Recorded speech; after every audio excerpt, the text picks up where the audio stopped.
China heading for a reset? There's been a lot of buzz off late with statements of progress and more consensus, but little to show for it. We'll connect the dots tonight and discuss why China is keen to mend this relationship. Interestingly, this comes at a time when China's military capability is under the scanner. They were building an advanced nuclear submarine. It sank. Quite the embarrassment for Beijing. Meanwhile, in the US, Netanyahu has rejected the ceasefire proposal for Lebanon. He spoke at the UN General Assembly and he pitched for war. Zelensky visited a weapons factory in America and it backfired. It seems American domestic politics is a bigger challenge for him than Russia at this point. Then we have Elon Musk picking a fight with the UK, patching up with Brazil and denying rumors of a romance with Giorgia Meloni. In Japan, they have a new Prime Minister. We'll tell you who and why. From the US to Europe, the Catholic Church is struggling with sex abuse scandals. Chip giant Intel is falling behind and facing takeover bids. It's a lesson for all businesses, innovate or perish. And why animals are the biggest superstars on the internet. All this and more coming up. The headlines first. Maldives President Mohammad Muizzu denies having an India out agenda, says his problem was the presence of foreign military in the island nation. Pro-China Muizzu came to power in the Maldives last November. Since then, his country's ties with India have been fraught. But Muizzu is now looking for a reset. He's scheduled to visit India in October. Myanmar's junta bombs an opposition-held town. It comes just hours after the junta issued an invitation to the rebels for talks. Two prominent ethnic armed groups have rejected the offer. In 2021, the military seized power in Myanmar in a coup. In recent months, it has suffered heavy battlefield losses. Keir Starmer meets Donald Trump in New York. It was the first meeting between the new British Prime Minister and the former US President. They were joined by Britain's Foreign Secretary David Lammy, who in 2018 had called Trump a neo-Nazi sociopath. Starmer blamed his schedule for not being able to meet Kamala Harris. Turkey jails a builder for 865 years. He was behind the construction of a building which collapsed in the 2023 earthquake. Nearly 100 people were killed in the tragedy. After the earthquake, Turkey arrested more than 250 people involved in building constructions. Ireland slaps Meta with more than $100 million in fine. The penalty was imposed for password security breaches. This incident took place in 2019, affecting 36 million Facebook and Instagram users. Many tech companies like Google, Apple and Meta have their European operations based in Dublin. And former supermodel Naomi Campbell banned from running a charity. An organization she founded has been accused of misusing funds, where the charity money was used for spa treatments and room service. The British celebrity denies any wrongdoing, says she was not running her charity.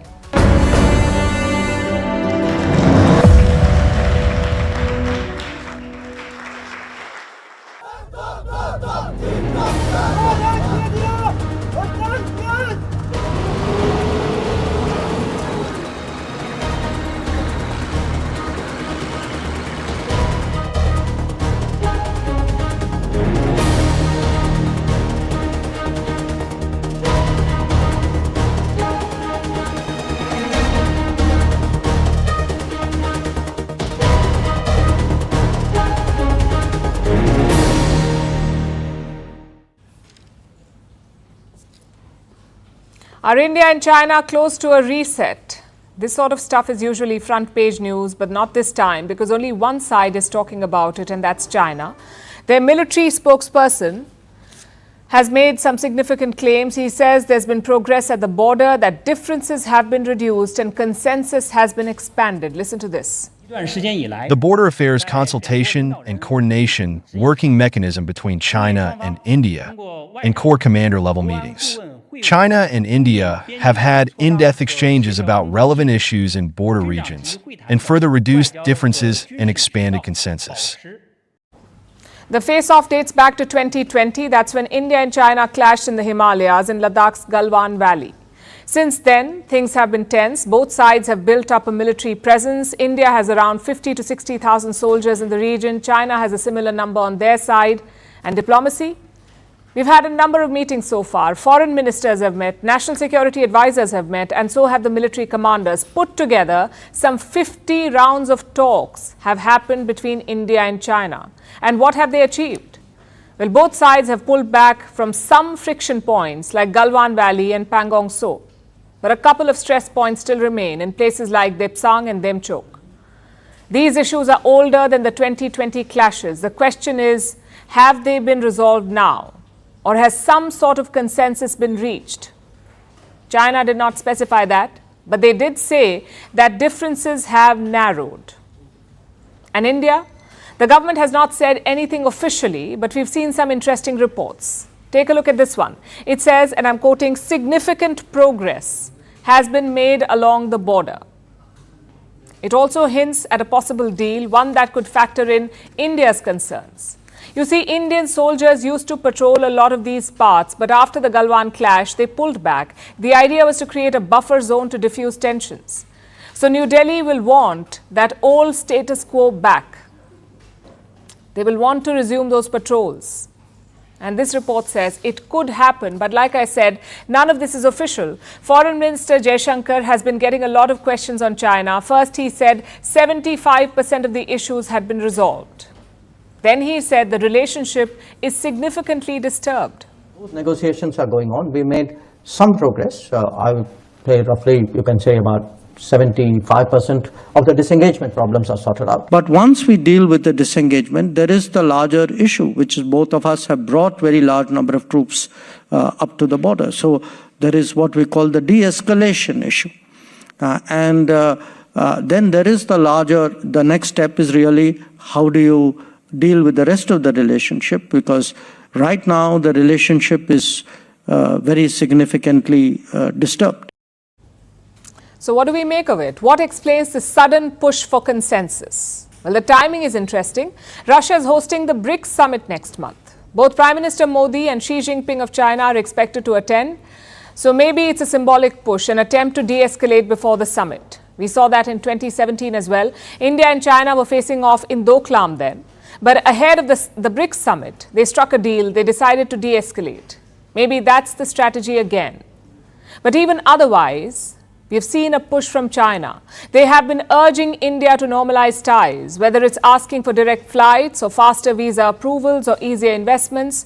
Listen to the Chinese ambassador's pitch for closer ties. I also appreciated the similarities between our two neighbors through Indian people's desire for national rejuvenation, aspiration for a better life, adherence to traditional values, and pursuit for modernization. Now, this raises two questions. One, why is China so desperate? And two, why is India so hesitant? Well, Beijing is in a tough place right now. They face a stronger US-led alliance in the Pacific. Just look at what is happening with the Philippines. They're clashing regularly at sea. So maybe Xi Jinping doesn't want two active borders. If he had to choose, the Pacific is more pressing than the Himalayas, especially in the middle of an economic crisis. Perhaps that explains Xi Jinping's desperation. And what about India?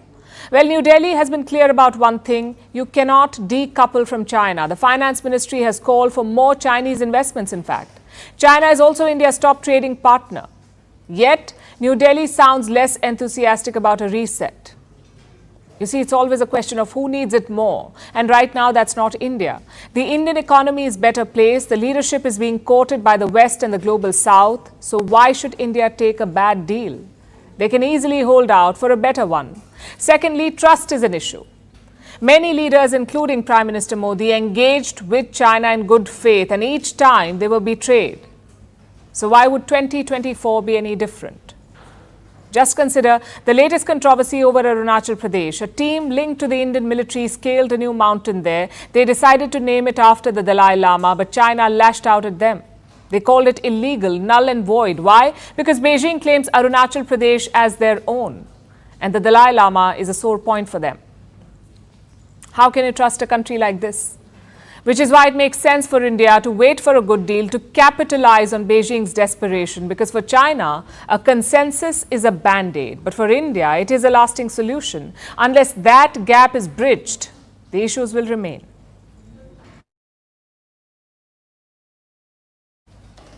So China appears keen to settle the border. There are multiple reasons behind this shift: their internal turmoil, their external threats, and the weak economy. But there's something else too. the capacity of the Chinese military. It's under scrutiny. Do they have the military muscle for a long-term standoff with India? This question is being asked again because the PLA has suffered a big blow this year. The PLA is the People's Liberation Army, that's what the Chinese army is called. A few months back, it lost a submarine, most likely in the month of May or June. The submarine sank, and it wasn't even finished yet. China was building the sub in Wuhan, and before the PLA could start using it, it went underwater. And this wasn't just another submarine. This was China's latest cutting-edge nuclear sub. The new Zhou-class line of vessels, known for their distinctive X-shaped stern. That's the back of the submarine, the stern. This is where you find parts like the propeller and the rudder. They help the submarine move underwater. This X shape, in fact, had generated a lot of hype. Apparently, the shape improves the vessel's maneuverability. But as it turned out, the Chinese submarine had a more pressing issue, staying afloat. It failed. So Beijing tried to sync the story with the sub. They tried their best to hide this incident. Reports say the government ordered a cover-up, but they were exposed by satellites. Take a look at these pictures. This is the shipyard in Wuhan. The images were captured in May and June. In the month of May, you can clearly spot a submarine-like vessel here, but by June, the vessel is gone. In its place, there are a bunch of cranes. An American researcher, in fact, shared these images. His name is Thomas Shugart, and he found this activity unusual. Where did the submarine go? And why were there so many cranes needed at the shipyard? The conclusion was this: the submarine had sunk and the cranes were there to pull it out. In fact, let me quote from what Shugart said. Listen to this. Can you imagine a US nuclear submarine sinking in San Diego and the government hushes it up and doesn't tell anybody about it? I mean, holy cow. Well, the US agrees with this assessment, and as you can imagine, they're happy to share the news of China's failure. But this incident has also sparked some concerns, like what was on the submarine? Was it just an empty vessel? Were there personnel on board? And worse, did this vessel have nuclear fuel? Because this was not a traditional sub. Nuclear submarines have a small reactor on them, and this reactor is what powers the submarine. So the question is, did China install a reactor on this submarine? Was it carrying nuclear fuel? Did it suffer any damage?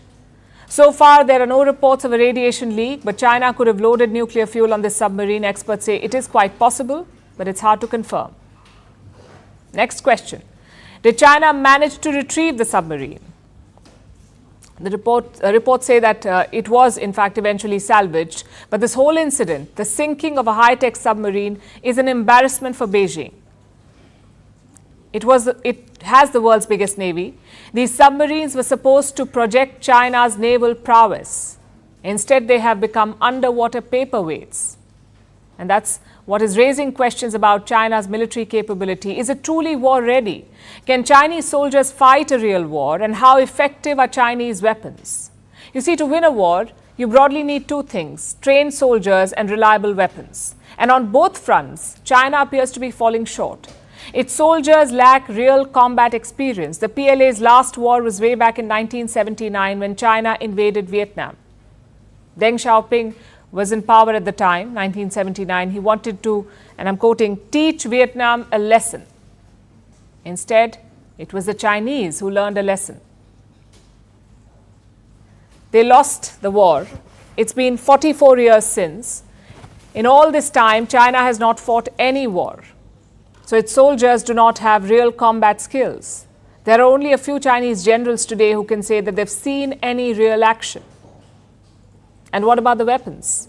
Well, they don't inspire any confidence either. We've already told you about the submarine that sank. Now look at this. This story came out in January. Instead of fuel, Chinese missiles had water.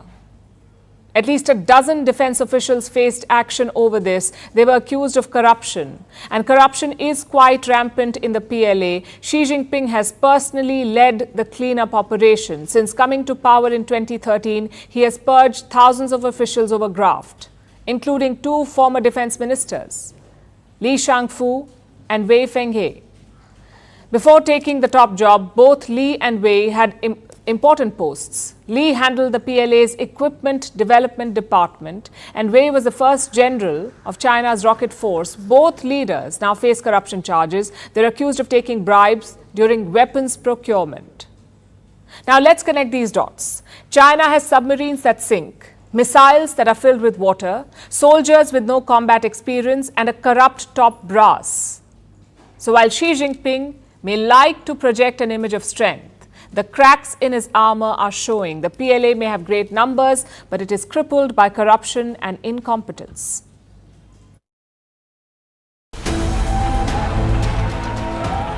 I didn't intend to come here this year.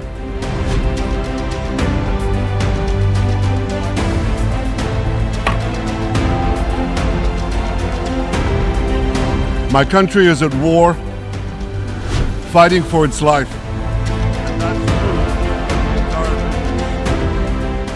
We will fight until we achieve victory, total victory. There is no substitute for it.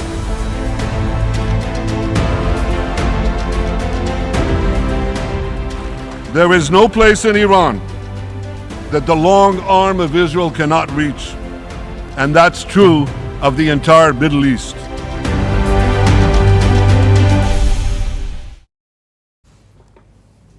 In West Asia, Israel is opening another war front. It is bombing Lebanon. The target is Hezbollah, but paying the price again are ordinary people. Since Monday, 700 people have been killed. 30,000 have crossed over to Syria. They are trying to escape another war. And where is Benjamin Netanyahu? The Israeli Prime Minister is thousands of kilometers away. He is in New York addressing the United Nations General Assembly. I didn't intend to come here this year. My country is at war, fighting for its life.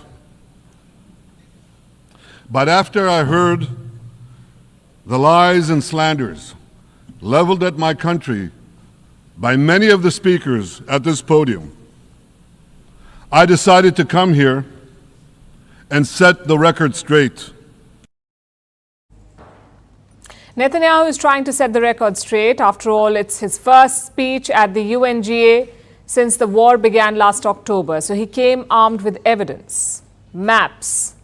They are a Netanyahu staple at the United Nations General Assembly, but this time he had two of them, a map of blessing and a map of curse. The blessing map is the one that he showed last year. It shows the India, Middle East, Europe economic corridor. The curse map is the new one, and it's linked to Iran. It shows Iranian proxies in the region. And of course, it came with a warning. I have a message for the tyrants of Tehran. If you strike us, we will strike you. There is no place in Iran that the long arm of Israel cannot reach. And that's true of the entire Middle East. The Israeli Prime Minister did not stop there. He stressed on his war goals, bringing all hostages back, ending Hamas, and demilitarizing Gaza. The reason is simple. Because if Hamas stays in power, it will regroup, rearm, and attack Israel again and again and again, as it is vowed to do. So Hamas has got to go. Netanyahu remains confident that Israel is winning this war. While the speech got some cheers, not everyone was pleased. Several delegations walked out right before he took the podium. Ladies and gentlemen, order. Order, please. That's never bothered Netanyahu, though. And he made it clear again with his speech today that this war will continue. Ceasefire is not on Israel's mind. It has been striking Lebanon since Monday. The world called for restraint, but the appeals fell on deaf ears. So on Wednesday, the US and France came up with a proposal, a 21-day ceasefire between Hezbollah and Israel. Basically, a temporary pause in fighting. 12 countries backed this proposal, and Washington seemed truly excited. It was like they finally had made a breakthrough. The popular assumption was that Israel had agreed to it, else why would America announce it? Reports say behind the scenes, things were looking positive. Israel and Hezbollah had seen this proposal. In fact, Israel was on board. There was a sort of an understanding. America was apparently led to believe that both parties would sign it, which is why they went public with it. Sounds like good diplomacy behind the scenes, but there was one problem. Netanyahu did not get the memo, or maybe he did, and he chose to ignore it, because hours after the ceasefire announcement, the Israeli Prime Minister denounced it. He called ceasefire reports incorrect. He said Israel will continue to fight with full force. My policy, our policy is clear. We are continuing to hit Hezbollah with full force, and we will not stop until we achieve all our goals. First and foremost, returning the residents of the north safely to their homes. Of course, Washington is not happy with this. America is Israel's biggest ally. They're sending them weapons. They're vetoing UN resolutions. They're going all out for Israel. So they expected Israel to return the favor. They had brought allies on board. They'd pitched for peace. The indication was that Israel would agree. That statement we worked on last night wasn't just drawn up in a vacuum. It was done after careful consultation, not only with the countries that signed on to it, but Israel itself. And we had every reason to believe that in the drafting of it and in the delivery of it, that the Israelis were fully informed and fully aware of every word in it.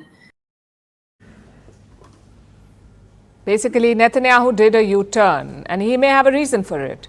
Since October 7th last year, Netanyahu's approval ratings have been falling. He's not popular at all at home. But that changed this week. The pager blast, followed by the attacks in Lebanon, have boosted his ratings. If elections were to be held today in Israel, his Likud party would lead. So Netanyahu is suddenly popular again, and his far-right government wants this war. I guess the Israeli Prime Minister chose domestic support over international praise. But what does this mean for West Asia? As we speak, the attacks on Lebanon continue. Multiple explosions were heard in Beirut. Israel says the strikes will intensify. It is sending troops to the northern border. They will be stationed there, possibly for a ground invasion. So right now, peace is on the back burner. All signs point to more escalation and an all-out war. It's the last thing West Asia needs. The President of Ukraine.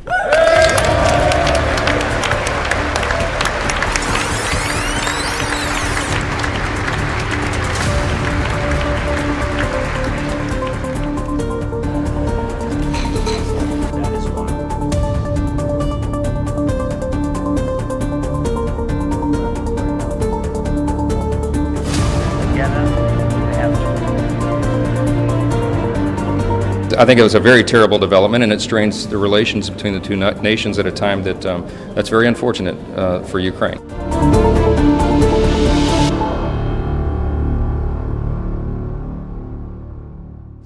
How times change. In 2022, Zelensky was America's favorite hero, the champion of freedom, the Superman to Putin's Lex Luthor.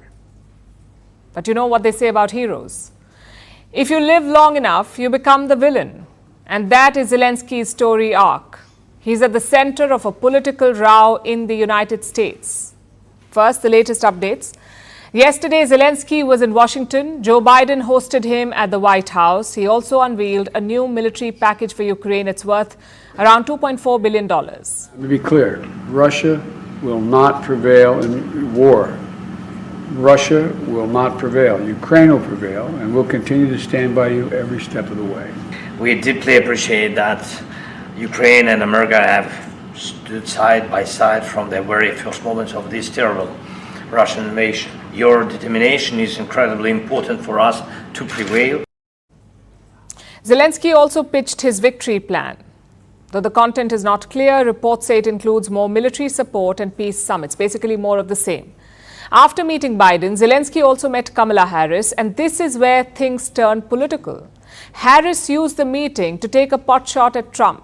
She did not name the former president, but the implication was quite clear. Candor.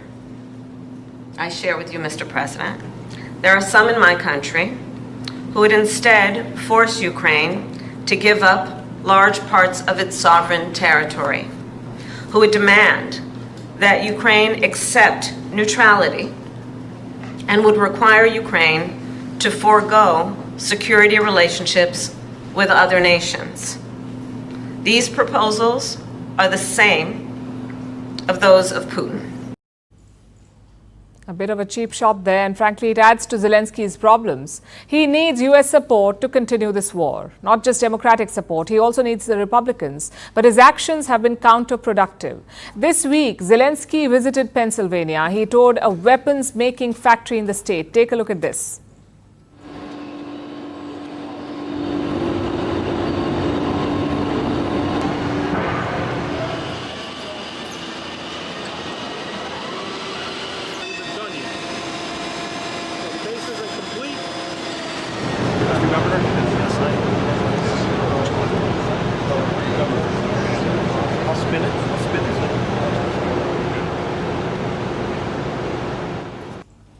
I know the pictures are great, but Pennsylvania is a swing state in the US election. It can go Democrat or Republican.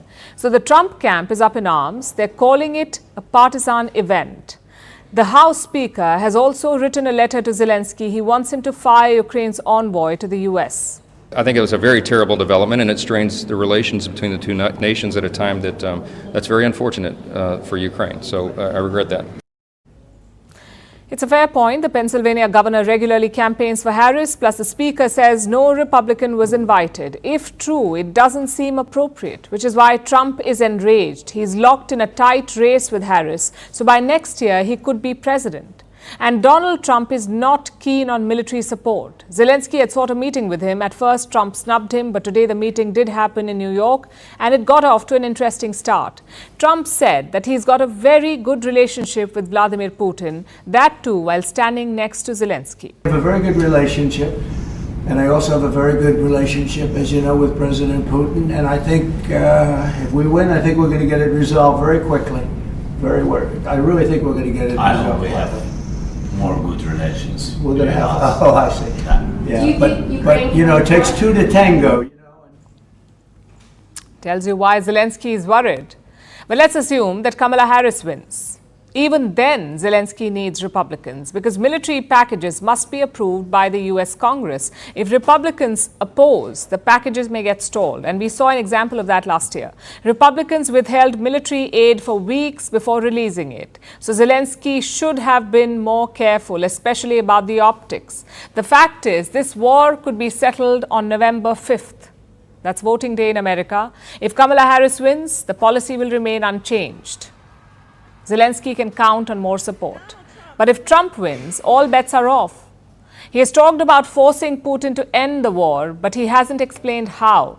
Recently, Trump's running mate was asked about his strategy. Listen to the response. Can you detail how a Trump-Vance administration would end the war in Ukraine?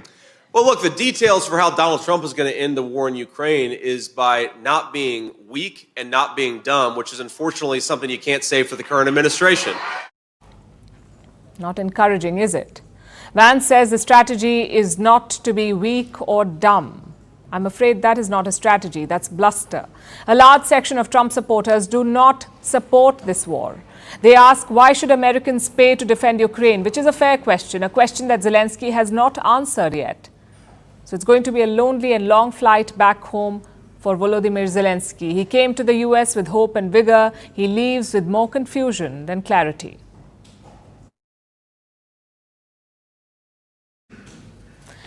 Staying on the topic of diplomacy, let's look at what India has been up to at the UN. India's External Affairs Minister S. Jaishankar is in New York, and yesterday he met with the foreign ministers of Brazil and South Africa. They came together to discuss global issues like security, the wars in Ukraine and West Asia, and terrorism. And that last point is what we want to focus on for now. Brazil, South Africa and India have issued a joint statement urging the international community to act against all UN-listed terrorists. The statement named 4 terror groups in particular: Al-Qaeda, ISIS, Lashkar-e-Toiba and Jaish-e-Mohammed. Now, the entire world knows about the first 2 groups, Al-Qaeda and ISIS. But the Lashkar-e-Toiba and the Jaish-e-Mohammed sometimes get overlooked, perhaps because they only target India. The LET and JEM, as they're called, have one purpose: to try and capture Kashmir and merge it with Pakistan. Obviously, the two groups are based in Pakistan as well, using the country as a base from which to conduct terror operations. And they've been doing this for decades. And yet, they often fly under the radar. Hopefully, the latest statement will reverse this trend, put the focus back on these terror outfits and on their patron, Pakistan. Pakistan is known as a state sponsor of terror. It is a known sponsor of terrorism. It harbors terror groups like the Lashkar and Jaish. The Pakistani military arms and trains them and sets them loose upon innocent people in India. Having Pakistan as a neighbor is like living next to a mosquito farmer whose sole purpose in life is to release a blood-sucking swarm into your backyard. But in recent years, Pakistan's global image has almost been rehabilitated.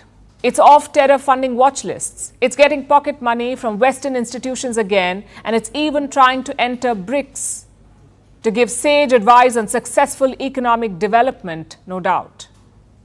How has this happened? How has the world forgotten what Pakistan really is? Well, maybe because there are other priorities now. 2022 saw the war in Ukraine. 2023 brought the Israel-Hamas war. Before the wars, we had the Wuhan virus pandemic. It's been a chaotic few years. Everyone has been dealing with their own problems. So maybe Pakistan was not on top of their minds. It was the perfect opportunity for Islamabad to try and wipe the slate clean, to repackage itself as just a broke nation, instead of a nation that went broke while funding terrorists.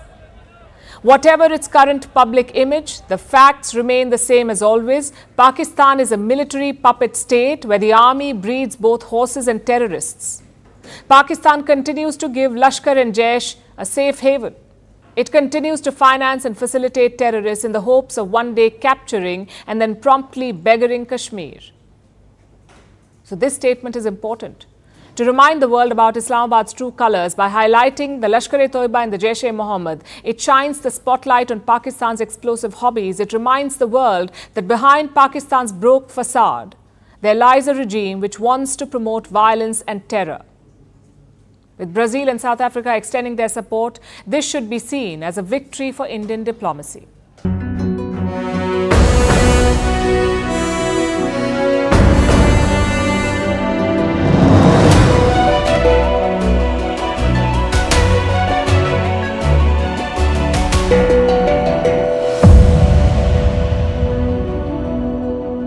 The UBT faction that insulted the verdict of the people took a complete U-turn and ended up where they are today.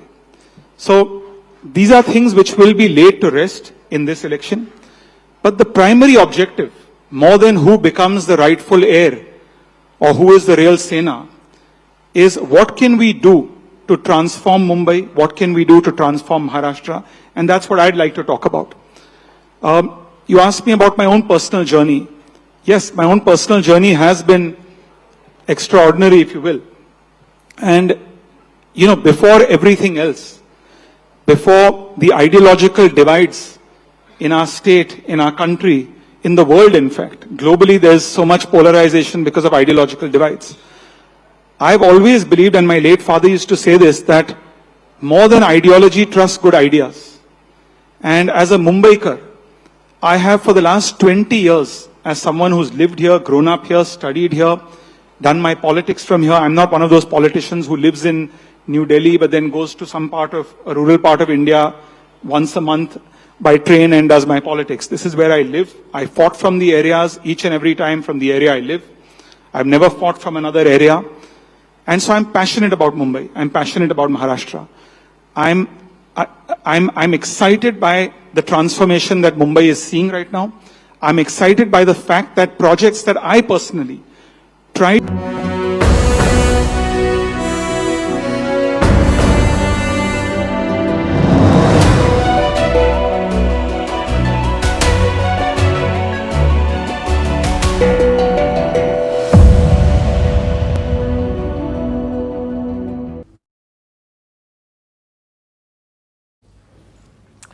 What does a day look like when you are the world's richest man?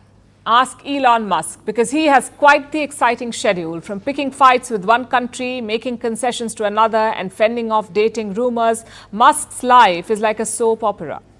Except This one is playing out on the social media platform X. From engaging in a diplomatic spat with the UK to denying dating Italian Prime Minister Giorgia Meloni, our next report tells you what the Tesla CEO has been up to. Welcome to a day in the life of Elon Musk. He's the world's richest man, but his daily life is no less than a soap opera. It starts with a cup of picking fights, continues with a side of knowing when to back down, and finally ends with a drink of rumor slaying. The first act of the day, obviously, is picking a fight. Normal humans prefer coffee. Elon Musk prefers a diplomatic dispute. So he picked a fight with the UK. The country is holding an investment summit. Prime Minister Keir Starmer has invited hundreds of investors. The goal is simple: secure funding and boosting the economy. But Elon Musk did not get an invite for this. The reason? His controversial posts about the UK riots.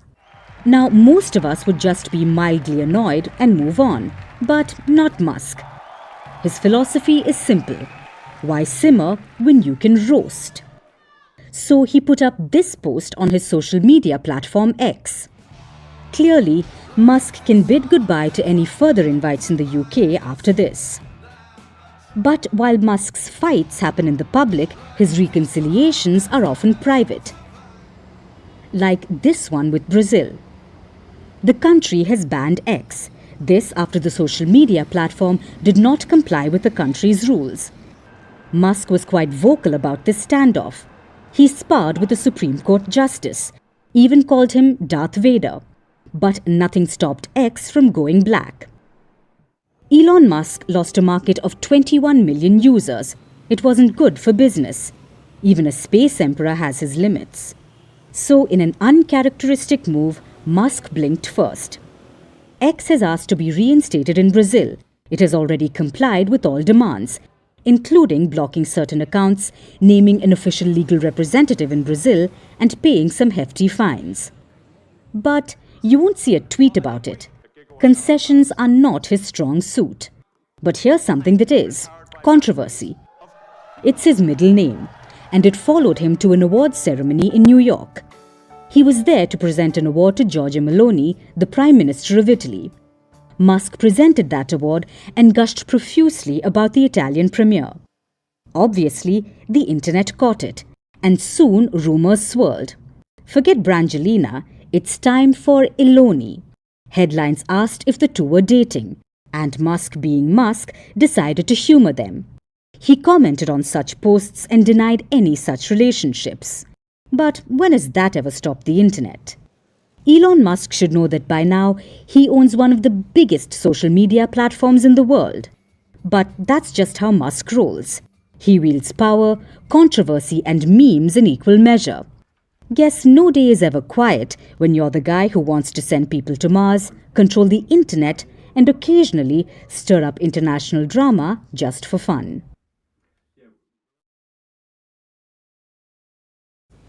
Now let's turn to Japan. The land of the rising sun will soon be waking up to a new prime minister. They will soon be led by this man, Shigeru Ishiba.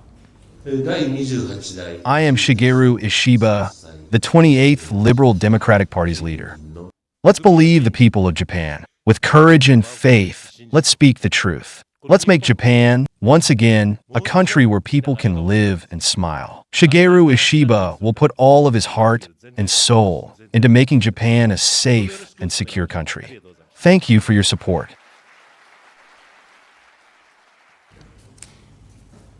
Ishiba will take charge as Prime Minister on Tuesday, taking over from Fumio Kishida. Now, this is not exactly a regime change. Both men are part of the same party, Japan's Liberal Democratic Party. It's the same party that has led the country for most of the last century. General elections aren't due in Japan for another year, but it's still getting a new prime minister. Why? Because the LDP, the ruling party, was in crisis. The outgoing Prime Minister Fumio Kishida was unpopular. His reputation had taken multiple hits because of a number of scandals. Some LDP leaders were seen as too close to a dubious church. The scandal broke out after the assassination of former Prime Minister Shinzo Abe. Then there was a corruption scandal, again involving LDP lawmakers. Add to this a cost of living crisis in Japan, rising inflation and economic stagnation. You can see why the ruling party was facing flack. Kishida effectively became the fall guy, and he stepped down from his role as party leader, paving the way for the rise of Shigeru Ishiba.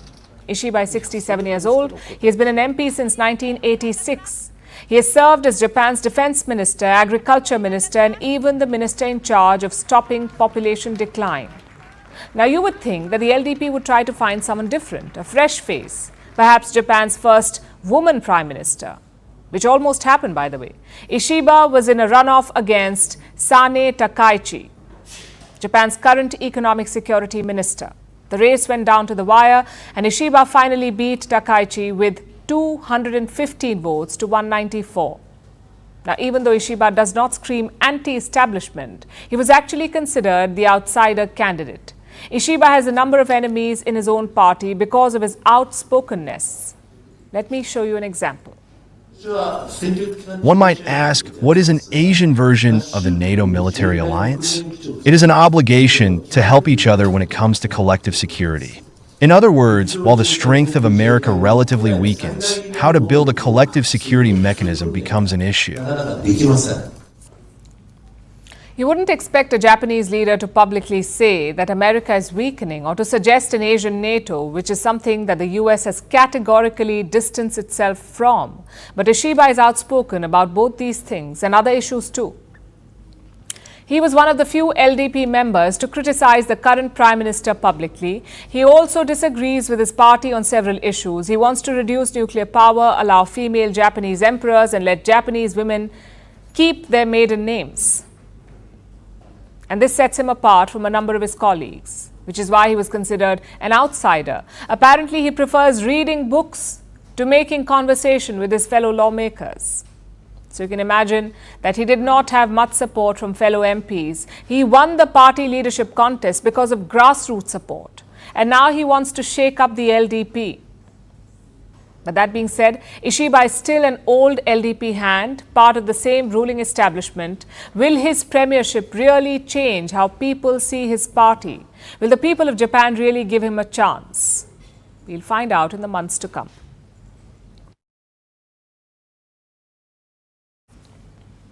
$323 million, that's how much the Catholic Church in New York will have to pay up. Why? For sexually abusing 530 children.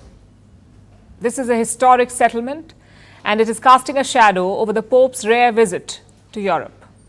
Pope Francis is in Belgium, another country rattled by the clergy's sex abuse scandals.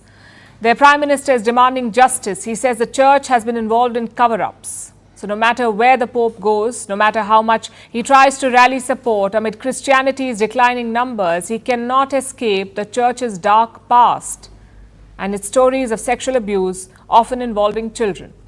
The question is, will he do something about it? Here's a report.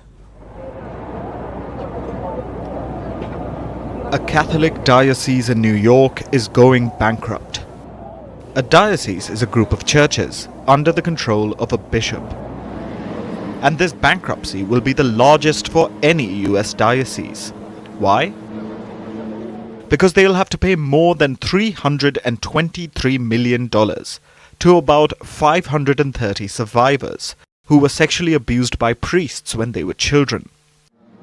While this is a historic win for the survivors, despite the big payout, the Church is in hot water over its dark history of sex abuse. This case is casting a shadow over the Pope's latest tour. The 87-year-old Pope Francis is on a rare visit to Europe. Yesterday, he was in Luxembourg, and today he's in Belgium.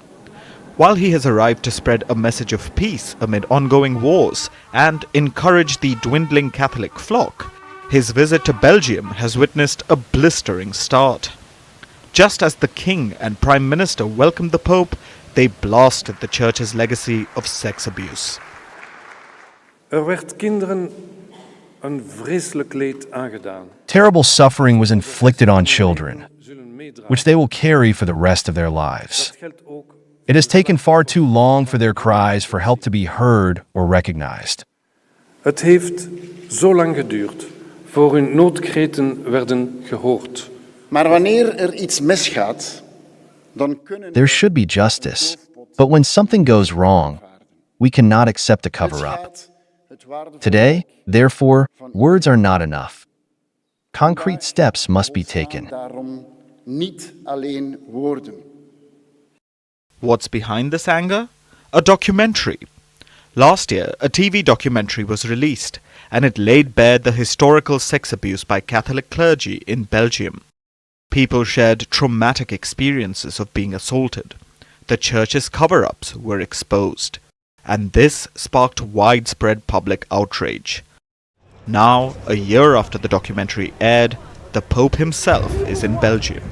He has arrived for a mega mass, and he's meeting with 15 victims of clerical abuse. It's his first visit in 30 years, and it's being received as too little too late damage control. Some people are excited about the Pope's arrival, but many are not. Several parliamentary leaders have boycotted a meeting with the Pope, and the Prime Minister is demanding action. But so far, this is what the Pope has been able to offer. Brothers and sisters, in this regard, this is a shame that we have to take in our hands, ask for forgiveness, and solve the problem. The shame of abuse, of child abuse. The forgiveness won't come easily. Over the past few months, the Pope has visited one continent after another. Earlier this month, he was on a rare visit to the Asia-Pacific region. Among many countries, he visited Timor-Leste, where his mass was attended by more than 600,000 people. All while previous child sex abuse scandals of the clergy hung over his visit. The Pope is touring the world to rally support. But wherever he goes, the shadow of sex abuse across nations follows him, and he can't escape it until his words are followed by accountability and action.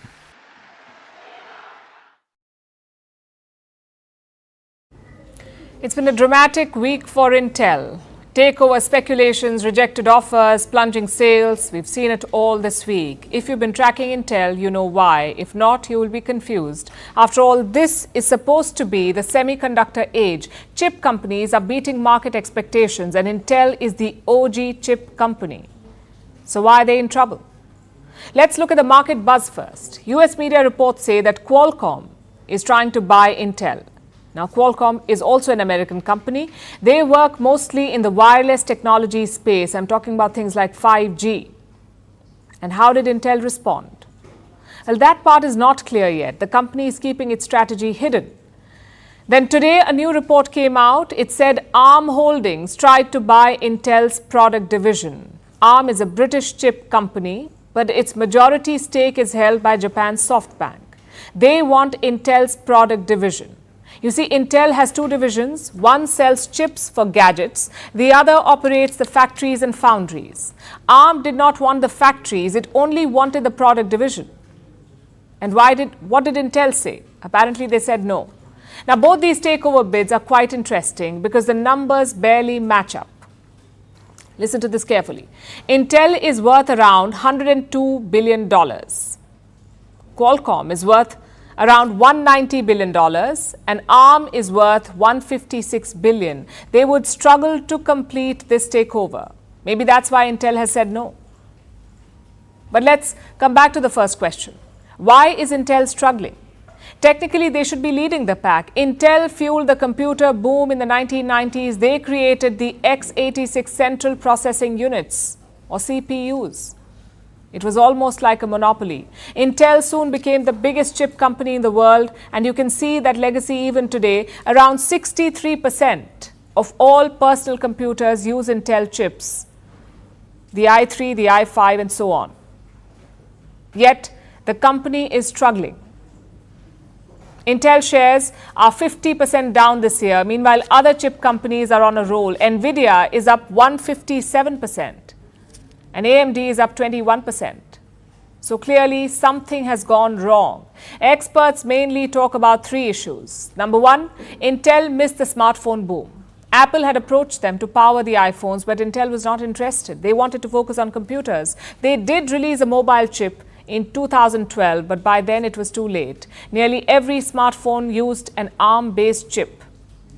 So that was one miss. Issue number two, they fell behind in the fabrication race. You see, Intel did not just design the chips, they also manufactured them. Rivals like NVIDIA and AMD ditched that strategy early on. They decided to focus on designing alone. And manufacturing? They outsourced that to East Asia, mostly Taiwan and South Korea. These companies were churning out chips to meet the global demand, but Intel could not keep up. In 2020, their 7-nanometer chip was delayed. Meanwhile, the likes of TSMC and Samsung surged ahead. That year, 2020, Intel also lost a big customer, and that was Apple. Intel may not have made chips for the iPhone, but they did power Apple's laptop and Mac, that is the MacBook. And in 2020, they ended that contract. Apple decided to design their own chip. And now to the final issue. Intel missed the artificial intelligence race. Their rivals focused on GPUs. What's a GPU? That's a graphics processing unit. Meanwhile, Intel stuck with CPUs. And what's the difference? GPUs are used in operations related to videos, special effects, and images. They're useful in building AI models. NVIDIA and AMD designed advanced GPUs, but Intel did not. So once again, they fell behind, which brings us to present day. Does Intel have a plan of action? In 2021, they brought back a former executive as CEO. His name is Pat Gelsinger. And he's betting on the US government to help them. You see, the chip supply chain is scattered outside the United States. Some of it is in Taiwan, some in China, and some in Europe. But Joe Biden wants to bring it back home. He has unveiled a special chips program. The plan is to hand out $53 billion in incentives, and Intel stands to gain. They could get $8.5 billion by the end of this year. To do what? Mostly set up new chip foundries in the US. But experts are not convinced. Chip foundries need billions in investments. They also take 3 to 4 years to set up. And this is time and money that Intel does not have, hence all this buzz of a possible takeover. But even if Intel agrees, it won't be smooth. Both Qualcomm and ARM are involved in the chip business. If they buy Intel, it would trigger antitrust concerns. I guess it's a lesson for all companies out there. No matter how big you are, innovation is key. You must plan and prepare for the future. If not, others will displace you.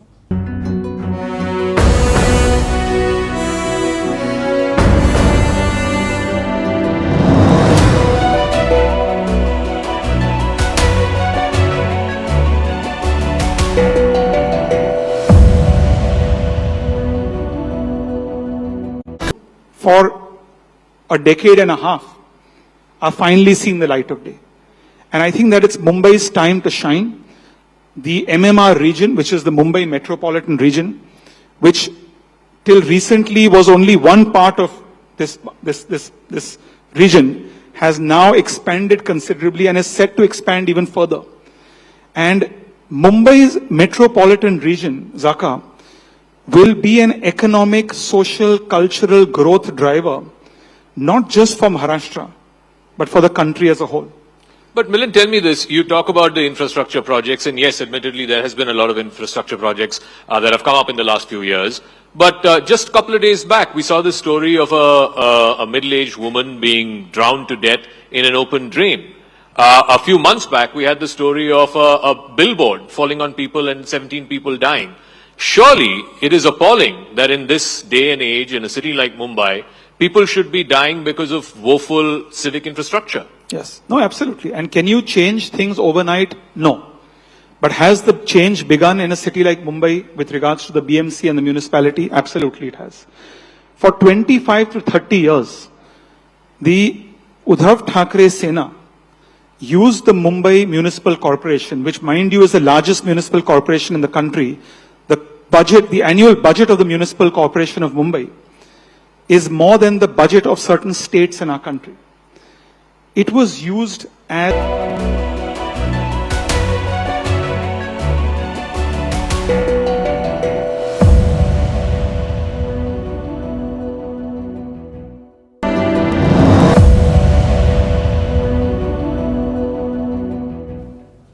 As always, it's time for today's joke. We're looking at a New York stand-up comedy club today, also called the United Nations General Assembly.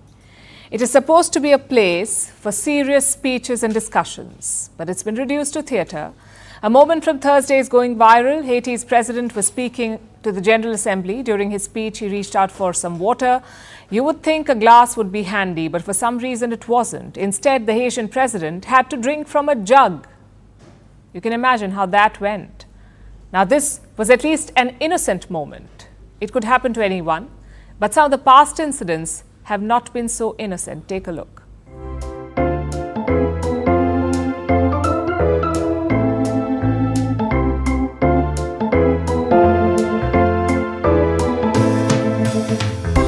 Rocket Man is on a suicide mission for himself and for his regime.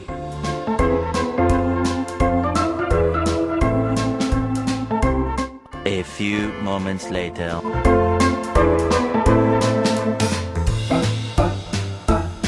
Brought a diagram for you. Here's the diagram.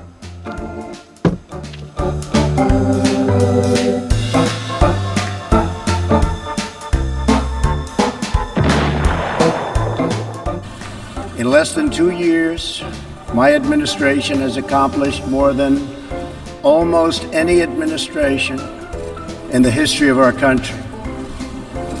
America's so true.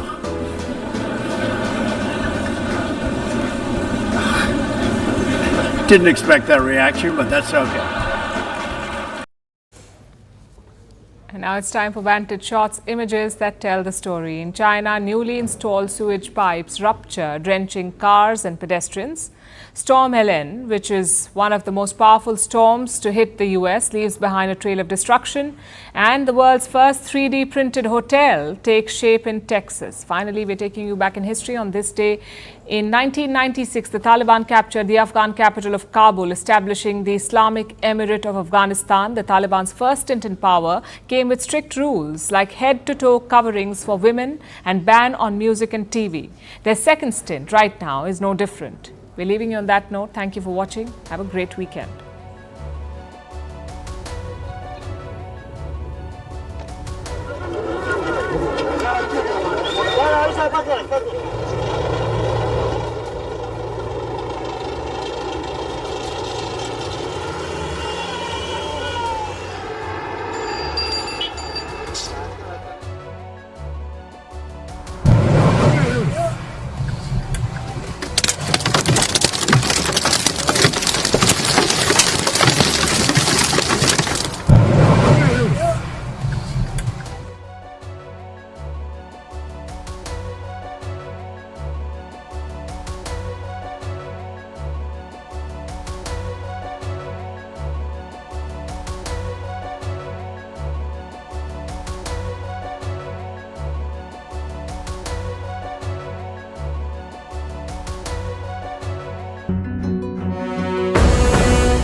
Namaste and Jai Hind to everybody. Ladies and gentlemen, since 2014, I remember it's been nearly a decade now that we've oftentimes had conversations, and every time, for me, it's been memorable. Whether it's been memorable for him or not, I don't know. But Devendra ji, namaste. नमस्कार sir, एक प्रश्न मैं हमेशा आपसे पूछता हूं, मैं फिर से पूछ रहा हूं आपसे, कुर्सी कंफर्टेबल है? जो कुर्सी मिले उसको कंफर्टेबल समझिए, नहीं तो कुर्सी कभी मिलेगी नहीं।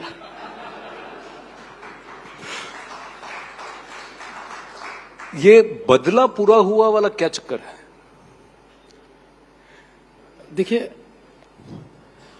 ये जो बदलापुर की घटना के बाद जो अभी वो आरोपी है, वो आरोपी उसने पुलिस पर हमला किया और पुलिस ने एक प्रकार से अपने संरक्षण के लिए उसको वहां पर मारा।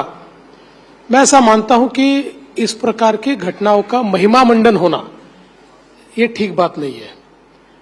और महाराष्ट्र एक ऐसा प्रदेश है, मैं 2014 से 2019 मैं महाराष्ट्र का गृह मंत्री भी था, मुख्यमंत्री भी था। अभी भी मैं गृह मंत्री पिछले 2.5 साल से हूं। बट मैंने कभी भी फेक एनकाउंटर इस प्रकार की चीजों में बिलीव नहीं किया। मैं ये मानता हूं कि किसी को भी कानूनन सजा मिलनी चाहिए, वो जितनी जल्दी मिल सकती है उतना अच्छा है। लोगों का एक मानसिकता होती है जल्दी मिले, लेकिन rule of the law should be followed. अब इस केस में आप देखिए, हमने बिल्कुल रिकॉर्ड टाइम में एक जिसको चार्जशीट कहते हैं, चार्जशीट भी दाखिल कर दी। और उसके बाद ये जो आरोपी था, उस आरोपी की 3 वाइफ है, उसमें से एक वाइफ ने उसके खिलाफ सेक्सुअल असॉल्ट की एक केस दर्ज की और उसकी तफ्तीश के लिए उसको ले जा रहे थे और उस समय उसने हमला किया। अब वो हमला ऐसा हुआ या वैसा हुआ ये तो तफ्तीश में आएगा। मतलब जिस प्रकार से उस घटना हुई है तो उसमें उसकी इंक्वायरी चल रही है, इंक्वायरी में आएगा। लेकिन मैं ऐसा मानता हूं कि अगर पुलिस पर कोई हमला करता है, पुलिस भी घायल हुई है, अगर ये कोई ऐसा वैसा एनकाउंटर हो तो पुलिस तो घायल नहीं होती।